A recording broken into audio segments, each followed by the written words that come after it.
معزز سامعین، السلام علیکم ورحمۃ اللہ وبرکاتہ۔ یہ دارالسلام اسٹوڈیو لاہور پاکستان ہے۔ دارالسلام اسٹوڈیو کی طرف سے جرنیل صحابہ کے سلسلے کی دوسری پیشکش سیدنا خالد بن ولید رضی اللہ عنہ پیش خدمت ہے۔ اس سلسلے کی پہلی کڑی تھی سیدنا ابو عبیدہ بن جراح رضی اللہ عنہ۔ دلچسپ ترین پیرائے میں ایک انوکھا تحفہ۔ یہ تحفہ اس لیے بھی افادیت کا حامل ہے کہ ہماری نوجوان نسل کو اپنے اسلامی سپہ سالاروں کے حالات سے بآسانی آگاہی ہو سکے گی۔ ایک عظیم جرنیل کی کہانی جس نے روم اور فارس کے ایوانوں میں لرزہ طاری کر دیا، جسے نبی اکرم صلی اللہ علیہ وسلم نے سیف اللہ کا خطاب دیا۔ تو آئیے سنتے ہیں سیدنا خالد بن ولید رضی اللہ عنہ۔ پیشکش محمد طارق شاہد۔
اللہ کی راہ میں جہاد کرو، جیسا کہ جہاد کرنے کا حق ہے۔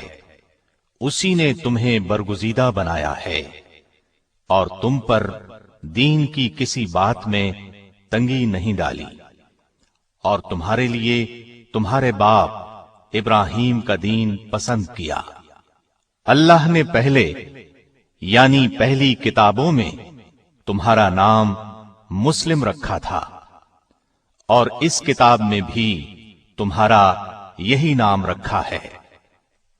جو مسلمان گھروں میں بیٹھ رہتے اور لڑنے سے جی چراتے ہیں اور کوئی عذر نہیں رکھتے، وہ اور جو اللہ کی راہ میں اپنے مال اور جان سے لڑتے ہیں، وہ دونوں برابر نہیں ہو سکتے۔ اللہ نے مال اور جان سے جہاد کرنے والوں کو بیٹھ رہنے والوں پر درجے میں فضیلت بخشی ہے، اور گو نیک وعدہ سب سے ہے، لیکن اجر عظیم کے لحاظ سے اللہ نے جہاد کرنے والوں کو بیٹھ رہنے والوں پر فضیلت بخشی ہے۔ نبی اکرم صلی اللہ علیہ وسلم کا ارشاد ہے، کوئی شخص جنت میں داخل ہو جائے اور پھر اس سے کہا جائے کہ تو لوٹ کر دنیا میں چلا جا، ساری دنیا کی دولت اور حکومت تجھے دی جائے گی، تو وہ کبھی جنت سے نکل کر دوبارہ دنیا میں آنے پر راضی نہ ہوگا، سوائے شہید کے، جو یہ تمنا ظاہر کرے گا کہ مجھے دنیا میں بھیج دیا جائے تاکہ میں پھر جہاد کر کے شہید ہوں، اسی طرح 10 مرتبہ زندہ کر کے دنیا میں بھیجا جاؤں، پھر شہید ہو کر آؤں، کیونکہ اللہ کی راہ میں شہید ہونے والا بڑے اعزاز و اکرام کا مشاہدہ کرے گا۔ نبی صلی اللہ علیہ وسلم نے یہ بھی فرمایا، میری تمنا ہے میں اللہ تعالی کی راہ میں قتل کیا جاؤں اور پھر مجھے زندہ کیا جائے، پھر قتل کیا جاؤں، پھر زندہ کر دیا جائے، پھر قتل کیا جائے۔ قرآن کریم کی آیات اور احادیث مبارکہ آپ نے ملاحظہ فرمائی، ان سے جہاد کی فضیلت بخوبی واضح ہے۔ تو کیوں نہ آج اسلام کے ایک عظیم مجاہد سیدنا خالد بن ولید رضی اللہ عنہ کی زندگی کے حیرت انگیز، چونکا دینے والے اور جہاد کی روح کو بیدار کر دینے والے واقعات سنیں۔ آپ کا جواب یقیناً ہاں میں ہوگا، تو پھر سنیے۔ سیدنا خالد بن ولید غزوہ احد میں ابھر کر سامنے آئے۔ یہ اس وقت کفار مکہ کے لشکر میں شامل تھے اور ایک دستے پر سالار تھے۔ نبی کریم صلی اللہ علیہ وسلم نے احد کے میدان میں ایک چھوٹی پہاڑی پر، جسے جبل عینین یا جبل رمات کہتے ہیں، 50 کے قریب تیر اندازوں کو مقرر فرمایا تھا۔ احد پہاڑ اور اس پہاڑی کے درمیان ہموار میدان ہے جہاں یہ جنگ ہوئی۔ اس پہاڑی پر تیر اندازوں کو اس لیے مقرر فرمایا تھا تاکہ دشمن پیچھے سے حملہ نہ کر سکے۔ احد کی لڑائی شروع ہوئی، مسلمان بے جگری سے لڑے اور کفار کے پاؤں اکھڑ گئے، وہ بدحواس ہو کر بھاگے، مسلمان ان کا پیچھا کرنے لگے اور مال غنیمت لوٹنے لگے۔ ایسے میں پہاڑی پر موجود تیر انداز دستے نے بھی پہاڑی چھوڑ دی اور مال غنیمت لوٹنے کے لیے میدان کی طرف دوڑ پڑے۔ اگرچہ نبی کریم صلی اللہ علیہ وسلم نے انہیں تاکید فرمائی تھی، تم لوگ اس پہاڑی سے نہ ہٹنا، لیکن انہوں نے خیال کیا یہ حکم اس وقت تک کے لیے تھا جب تک کفار شکست کھا کر بھاگ نہ کھڑے ہوں۔ ان کے سالار عبداللہ بن زید نے انہیں روکا بھی تھا، لیکن وہ نہ رکے، وہ اپنے چند ہمراہیوں کے ساتھ وہیں کھڑے رہے۔ ادھر بھاگتے دشمنوں میں سے خالد بن ولید کی نظر اس پہاڑی پر پڑی۔ ان کی تیز نظر نے فوراً بھانپ لیا کہ اس طرف سے مسلمان غافل ہیں اور ان پر دوبارہ حملہ کیا جا سکتا ہے۔ پس وہ اپنے دستے کے ساتھ مسلمانوں پر ٹوٹ پڑے اور اس طرح غزوہ احد میں دردناک صورتحال پیش آئی۔ یہ خالد بن ولید کی جنگی صلاحیت تھی جس نے مسلمانوں کے پاؤں اکھاڑ دیے۔ گویا اسلام لانے سے پہلے بھی یہ اپنی صلاحیتوں کا لوہا منوا چکے تھے۔ اسلام نے ان کی شخصیت میں جو جلا پیدا کی، اب اس کا حال سنیے۔ اپنے اسلام لانے کا واقعہ خود انہی کی زبانی سنیے۔ فرماتے ہیں، خالد بن ولید فرماتے ہیں، اسلام قبول کرنے سے پہلے میں قریب ہر مارکے میں رسول اللہ صلی اللہ علیہ وسلم کے مقابلے میں خم ٹھونک کر آیا، لیکن ہر مرتبہ آپ کا رعب اور دبدبہ میرے دل پر طاری ہوا، یہاں تک کہ اللہ تعالی نے میرے دل میں اسلام کی محبت پیدا کر دی۔ ایک مرتبہ رسول اللہ صلی اللہ علیہ وسلم اپنے صحابہ رضی اللہ عنہم کو میدان جنگ میں ظہر کی نماز پڑھا رہے تھے۔ میں نے دل میں سوچا یہ بہت اچھا موقع ہے، اس وقت حملہ کر دیا جائے تو مسلمانوں کو زبردست نقصان پہنچایا جا سکتا ہے، لیکن حوصلہ نہیں پڑ رہا تھا۔ مجھے یوں لگا جیسے کوئی غیبی طاقت مجھے روک رہی ہے۔ پھر نبی صلی اللہ علیہ وسلم نے اسی میدان میں عصر کی نماز پڑھائی۔ ایک بار پھر سوچا حملہ کروں، لیکن قدم آگے نہ بڑھے۔ اس وقت میں نے جان لیا پردہ غیب سے ان کی مدد ہو رہی ہے۔ یہ یقیناً خطہ عرب بلکہ پوری دنیا پر غالب آئیں گے۔ جب مکہ فتح ہو گیا اور نبی صلی اللہ علیہ وسلم مدینہ واپس تشریف لے گئے تو اس وقت میں اپنے بارے میں سوچنے لگا، اب میں کیا کروں، کہاں جاؤں، حبشہ چلا جاؤں یا شاہ ہرقل کے پاس چلا جاؤں، اپنا آبائی مذہب چھوڑ کر یہودی ہو جاؤں یا عیسائیت اختیار کر لوں، یا کسی عجمی ملک کی راہ لوں، یا اپنے گھر میں بیٹھ رہوں۔ غرض طرح طرح کے سوال ذہن میں آ رہے تھے۔ انہی خیالات میں گم تھا کہ مجھے اپنے بھائی کا خط ملا۔ اس نے لکھا تھا، پیارے بھائی، میرے آقا نبی صلی اللہ علیہ وسلم نے ایک دن مجھ سے آپ کے بارے میں پوچھا تھا کہ خالد کہاں ہے، تو میں نے عرض کیا کہ اے اللہ کے رسول صلی اللہ علیہ وسلم، ایک دن میں خالد کو ضرور آپ کی خدمت میں لے آؤں گا۔ یہ ہو نہیں سکتا کہ میرا ذہین اور فہیم بھائی اسلام جیسی نعمت سے محروم رہ جائے۔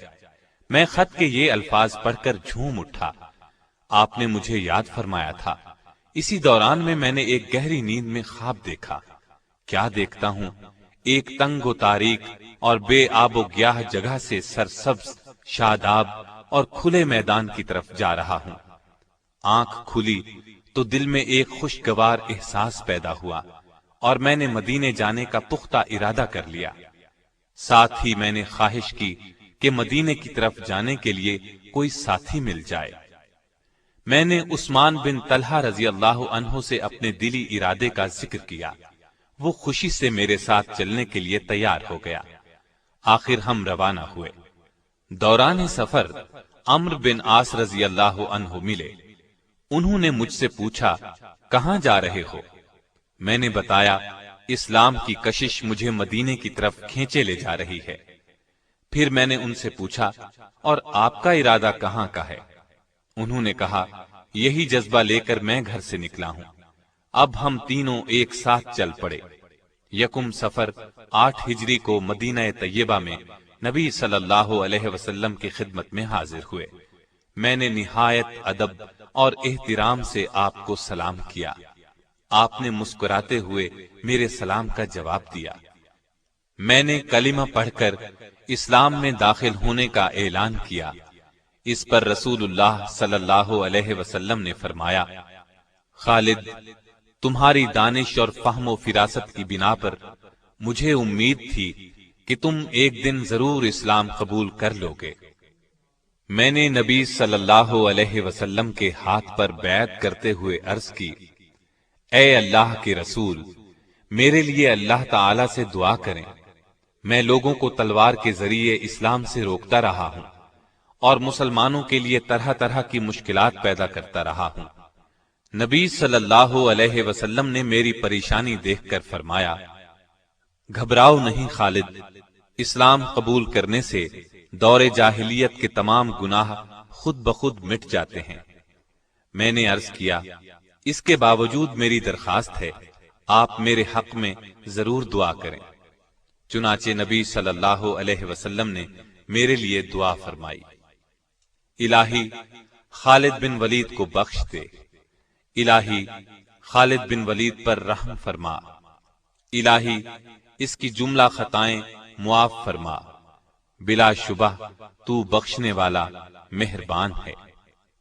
خالد بن ولید فرماتے ہیں، میں نے اپنا خواب ابو بکر رضی اللہ عنہ کو سنایا تو انہوں نے تعبیر بیان کرتے ہوئے فرمایا، تنگ و تاریک جگہ سے مراد کفر و شرک کی زندگی ہے اور سرسبز شاداب میدان سے مراد اسلام ہے۔ اللہ تعالی آپ کو کفر کی تاریکیوں سے اسلام کے وسیع اور روشن میدان کی طرف لے آیا ہے۔ اسلام قبول کرنا آپ کو مبارک ہو۔ خالد بن ولید کسی خوف یا لالچ کی بنیاد پر اسلام میں داخل نہیں ہوئے تھے۔ نبی کریم صلی اللہ علیہ وسلم کی شخصیت نے انہیں متاثر کیا تھا۔ اسلام کی عظمت ان کے دل میں گھر کر گئی تھی۔ انہوں نے جب تک اسلام قبول نہیں کیا تھا اس وقت تک یہ مسلمانوں کے خطرناک دشمن تھے۔ غزوہ احد کی مثال ہمارے سامنے ہے، لیکن جب یہی جمع سال مرد میدان اسلام کے پرچم تلے آئے تو ہر موقع پر انہوں نے سچے دل اور خلوص نیت کے ساتھ اسلام کے لیے تن من اور دھن کی بازی لگائی۔ انہوں نے اپنی پوری زندگی حق کی خاطر لڑتے ہوئے گزاری۔ ان کی زندگی میں بعض بہت مشکل لمحات بھی آئے، لیکن ہر مرحلے پر انہوں نے خوف اور نا امیدی کو اپنے قریب نہیں آنے دیا۔ انہوں نے جنگی تاریخ میں ایسے کارنامے انجام دیے کہ دنیا دنگ رہ گئی۔ آپ کی جرت، شجاعت اور عظمت کا اعتراف دشمن نے بھی کیا ہے۔ جرمن فوج کے سپہ سالار سے جب پوچھا گیا آپ کی کامیابی کا راز کیا ہے تو اس نے فوراً کہا، میں میدان جنگ میں مسلم جرنیل خالد بن ولید کے طریقے اپناتا ہوں۔ اس میں کوئی شک نہیں کہ خالد بن ولید ایک مدبر سپہ سالار تھے۔ یہی وجہ تھی کہ قیصر و کسریٰ ان کے قدموں میں آ گرے۔ روم اور فارس کے جنگی وسائل ان کے راستے میں کوئی رکاوٹ نہ بن سکے۔ ابتدا سے لے کر آخر تک ہر مارکہ حق و باطل میں فتوحات نے ان کے قدم چومے اور شکست کسی بھی میدان میں ان کے نزدیک نہ پھٹک سکی۔ غزوہ موتا میں تو ان کے جوہر کھل کر سامنے آ گئے۔ ہوا یوں کہ نبی کریم صلی اللہ علیہ وسلم نے اپنے ایک جان نثار صحابی سیدنا حارث بن عمیر ازدی رضی اللہ عنہ کو خط دے کر وادی بسرا کے حکمران حارث بن ابی شمر غسانی کی طرف روانہ کیا۔ ابھی وہ شام کے صوبے بلقا کی موتا نامی بستی میں پہنچے تھے کہ صوبے کے گورنر شرابیل بن عمرو غسانی کو ان کی آمد کی اطلاع ہو گئی۔ اس نے انہیں گرفتار کر کے بے دردی سے شہید کر دیا۔ یہ غمناک خبر جب نبی کریم صلی اللہ علیہ وسلم تک پہنچی تو آپ بہت رنجیدہ ہوئے۔ اس کے علاوہ 15 صحابہ پر مشتمل ایک تبلیغی جماعت سرزمین شام میں مصروف تھی۔ ان تمام صحابہ کو دھوکہ دے کر بے دردی سے شہید کر دیا گیا۔ انہی ایام میں شاہ روم نے مدینہ منورہ پر چڑھائی کی دھمکی دی۔ ان تمام اسباب کی وجہ سے نبی اکرم صلی اللہ علیہ وسلم نے سیدنا زید بن حارثہ کی قیادت میں ایک لشکر روانہ کیا اور ساتھ ہی ارشاد فرمایا کہ اگر جنگ کے دوران زید شہید ہو جائیں تو جعفر بن ابی طالب کو سپہ سالار بنایا جائے، وہ شہید ہو جائیں تو عبداللہ بن رواحہ کو قائد بنایا جائے، وہ بھی شہید ہو جائیں تو مجاہدین اپنی مرضی سے قائد منتخب کر لیں۔ نبی کریم صلی اللہ علیہ وسلم نے لشکر کے لیے سفید رنگ کا پرچم بنایا اور سیدنا زید بن حارثہ کے حوالے کیا۔ لشکر کو آپ نے یہ وصیت کی کہ جس مقام پر حارث بن عمیر ازدی شہید ہوئے وہاں پڑاؤ کریں اور اللہ سے مدد طلب کرتے ہوئے ڈٹ کر دشمن کا مقابلہ کریں، اور دیکھنا کسی سے بدعہدی نہ کرنا، نہ خیانت کرنا، کسی بچے، بوڑھے یا عورت کو قتل نہ کرنا، اور نہ کسی گوشہ نشین راہب کی گردن اڑانا، کسی عمارت کو منہدم کرنا، نہ کوئی درخت کاٹنا۔ لشکر اسلام نبی کریم صلی اللہ علیہ وسلم سے یہ ہدایات دے کر اپنی منزل کی طرف روانہ ہوا۔ سرحدی صوبے بلقا پہنچا تو معلوم ہوا شاہ روم ہرقل نے ان مٹھی بھر مسلمانوں کے مقابلے کے لیے ایک بہت بڑا لشکر بھیجا ہے اور وہ میدان میں پڑاؤ ڈالے بیٹھا ہے۔ چنانچہ مجاہدین راستہ بدل کر موتا کے مقام پر پہنچ گئے۔ مجاہدین کی کل تعداد 3000 تھی، جبکہ رومیوں کا لشکر 2 لاکھ تھا۔ مسلمانوں نے بہت بے جگری سے دشمن کا مقابلہ کیا، گھمسان کا رن پڑا۔ سیدنا زید بن حارثہ نے اپنی قائدانہ ذمہ داری کا احساس کرتے ہوئے بہت زوردار حملہ کیا۔ اپنی مٹھی بھر فوج کے ساتھ چاروں طرف سے دشمن پر ٹوٹ پڑے۔ دشمن کی صفوں کو چیرتے ہوئے آگے ہی بڑھتے چلے گئے، یہاں تک کہ دیوانہ وار لڑتے ہوئے، بہادری کے جوہر دکھاتے ہوئے اور دشمن کو گاجر مولی کی طرح کاٹتے ہوئے بالآخر شہید ہو گئے۔ ان کے بعد سیدنا جعفر بن ابی طالب نے اسلام کا جھنڈا ہاتھ میں لے لیا، گھوڑے کو ایڑ لگائی اور آنن فانن دشمن کے لشکر کے درمیان میں پہنچ گئے، ان پر ٹوٹ پڑے اور تلوار کے جوہر دکھانے لگے۔ دشمنوں کو قتل کرتے رہے اور آگے بڑھتے رہے۔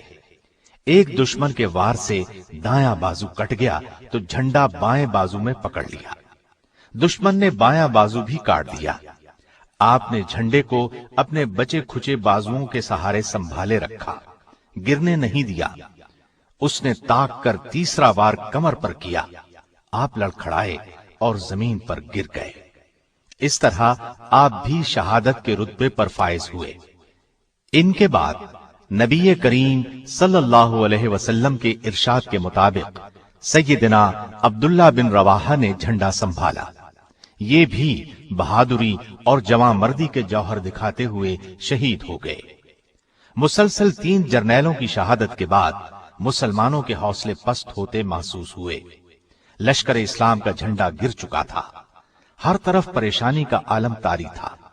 مجاہدین یوں بھی تعداد میں بہت کم تھے۔ ایسے نازک وقت میں سیدنا ثابت بن ارقم نے جھنڈا اٹھا لیا اور بلند آواز میں بولے، اے بھائی خالد بن ولید، مہربانی کر کے اس جھنڈے کو آپ اپنے ہاتھ میں لے لیجئے۔ اس مشکل ترین وقت میں آپ ہی قیادت کا فریضہ سر انجام دے سکتے ہیں۔ اس پر سیدنا خالد بن ولید نے فرمایا، آپ جھنڈا اپنے پاس رکھیے، آپ مجھ سے افضل ہیں، آپ نے غزوہ بدر میں بھی حصہ لیا ہے، لہذا لشکر اسلام کی قیادت آپ کا حق ہے۔ ان کی بات سن کر